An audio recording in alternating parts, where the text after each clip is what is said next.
कुछ जगहें हैं इस दुनिया में जहां से लोग गए और कभी वापस नहीं आए। नहीं, हम हवाई जहाज दुर्घटना की बात नहीं कर रहे, न ही किसी समंदर तूफान की। हम बात कर रहे हैं उन जगहों की जहां कोई निशान नहीं मिला, कोई बॉडी नहीं, कोई सिग्नल नहीं, कोई जवाब नहीं।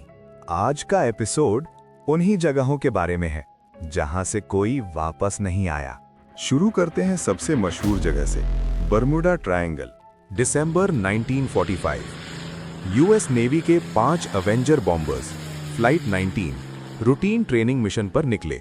कमांडर चार्ल्स टेलर ने लास्ट मैसेज भेजा, हम दोनों कंपासेस फेल होने के बाद कोर्स नहीं समझ पा रहे, पानी का रंग अजीब है, ये जगह कोई भी नहीं है। 5 प्लेन्स, 14 लोग गायब। कोई मीठा नहीं मिला, कोई डेब्री नहीं, कोई बॉडी नहीं।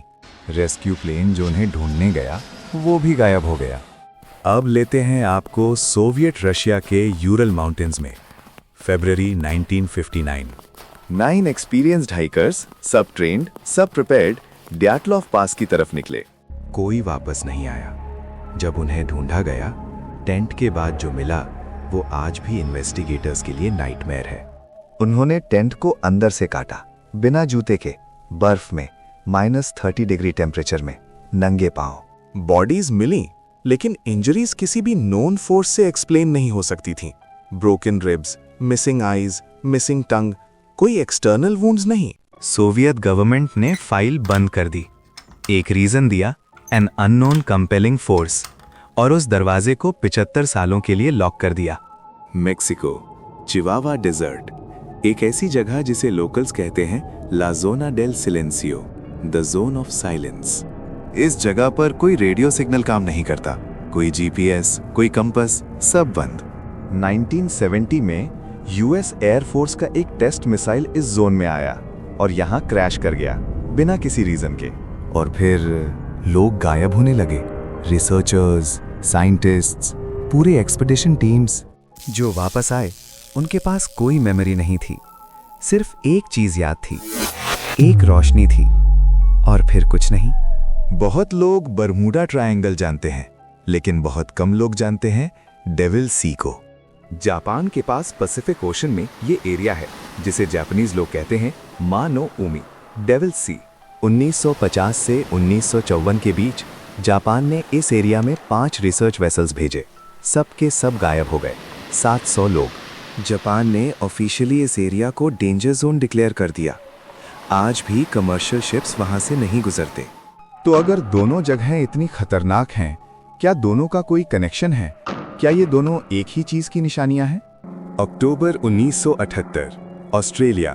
20 साल का पायलट फ्रेडरिक वैलेंटिच अपने सेस्ना प्लेन में अकेला था। उसने मेलबर्न एटीसी से कांटेक्ट किया और कुछ ऐसा बताया जो सुनकर कंट्रोलर का खून ठंडा हो गया। मेरे ऊपर एक ऑब्जेक्ट है, ये ऑर्बिट कर रहा है मुझे, मेटालिक है, काफी बड़ा, इसमें कोई विंग्स नहीं है। लास्ट ट्रांसमिशन में वैलेंटिच की आवाज में सिर्फ एक चीज आई, एक मेटालिक इनह्यूमन साउंड, फिर कुछ नहीं। फ्रेडरिक वैलेंटिच और उसका प्लेन आज तक नहीं मिला। कोई डेब्री नहीं, कोई बॉडी नहीं, कुछ नहीं। अब एक ऐसी जगह जहां इंसान नहीं, जानवर खुद अपनी मर्जी से जाते हैं और वापस नहीं आते। स्कॉटलैंड का ओवरटन ब्रिज, 1950 से अब तक 600 से ज्यादा डॉग्स इस ब्रिज से कूद चुके हैं। और वो सब एक ही तरफ से कूदते हैं, एक ही स्पॉट से, एक ही जगह। जो कुछ बचते हैं वो वापस आकर फिर से उस जगह जाने की कोशिश करते हैं। साइंटिस्ट्स ने हर एक्सप्लेनेशन ट्राई की, mink scent, sound frequency, magnetic field, कोई भी जवाब इसे पूरी तरह एक्सप्लेन नहीं कर सका। अब 1 सेकंड के लिए रुको और सोचो। हर एक जगह में कुछ कॉमन है, इलेक्ट्रोमैग्नेटिक अनोमली, टेक्नोलॉजी फेल होती है, कंपासेस स्पिन करते हैं। एक और चीज, इन सभी जगहों के बारे में गवर्नमेंट डॉक्यूमेंट्स एग्जिस्ट करते हैं जो पब्लिक को कभी नहीं दिखाए गए। क्या ये सिर्फ कोइंसिडेंस है या कोई चीज है इस दुनिया में जो हम अभी समझने के लिए रेडी नहीं हैं? जो लोग वापस नहीं आए उन्हें कहाँ ले जाया गया?